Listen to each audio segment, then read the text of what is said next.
Okay, so yesterday I posted a video about how I started Minoxidil a year and 3 months ago. It was going fabulously after the initial dread shed.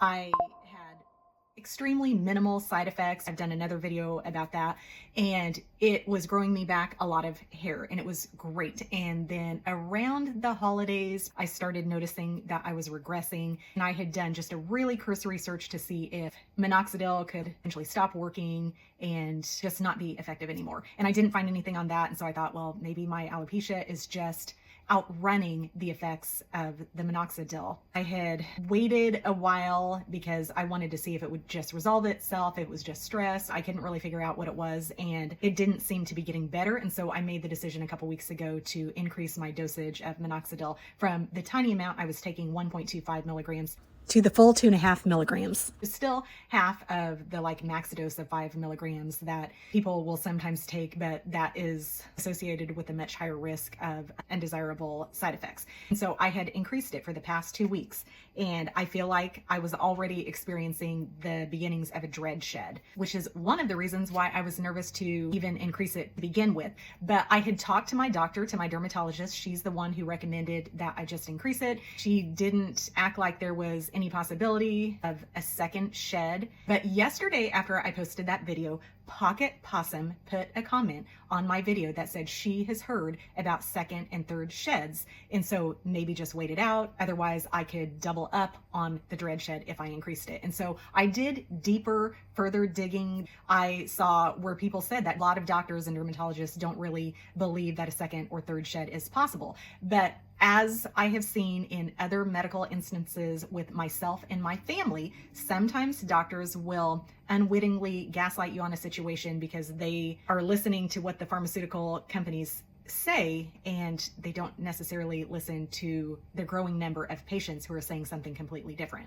And so I really poured through those comments, and there are a number of people who do have a second and a third shed, and even some people said that they've been on it for years and that it's a continual process, and you will go through phases of this. It doesn't appear to happen to everyone, or maybe it happens at a lesser rate that they don't really notice. Your normal strands of hair will go through a growth phase, and then they will go through a shed phase, just like the leaves on a tree in the fall, and it'll start new growth. And that's why we shed hair every single day, even if you don't struggle with hair loss. Sometimes when you're on the Minoxidil, it will kind of synchronize because you had all of this growth at the same time. Then out of those hairs will also be shedding at the same time. From what I have read about that is that typically the second and beyond sheds are shorter and less severe.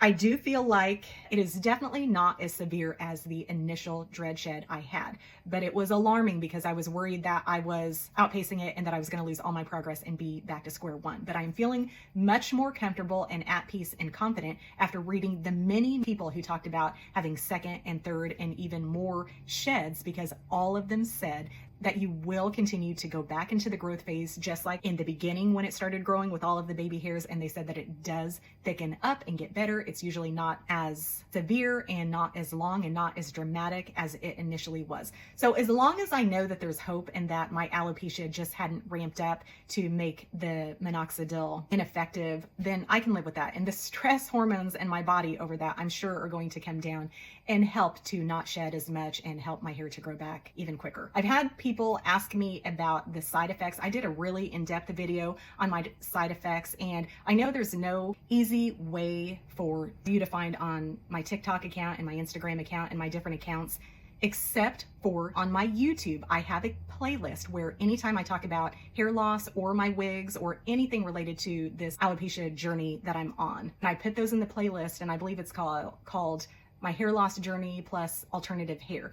And so all of the videos that I ever talk about anything regarding this will be in that one playlist. I'm everywhere as Terry Wheat Makeup Tribe. So if you are one of the unlucky ones also who go through the second or the third or continuous throughout the years, just know that from all the accounts that I saw, you can be assured that your hair is going to come back, that the very fact that you're having all of this quick shedding phase with it means that it's still very effective and working in your body. And so just hang in there. I was loving it when I first started the Minoxidil, and I feel like it's going to come back even better this next round because I'm not starting as low as I did the first time. And I think it'll put me a little further than even I was then. Hopefully you're not one of the ones that will go through it. The hair loss is temporary. It means Minoxidil is working and it will come back and hopefully will put you even farther down the road. Pocket Possum, thank you so much for reaching out and putting that comment and making me go back and kind of investigate that deeper and further. I'm learning as I go. I'm on this journey with all of you, and whenever I find anything that is effective or good or not good, whatever it is, I'm going to keep you guys updated. We're in this together. I wish you all the best of luck.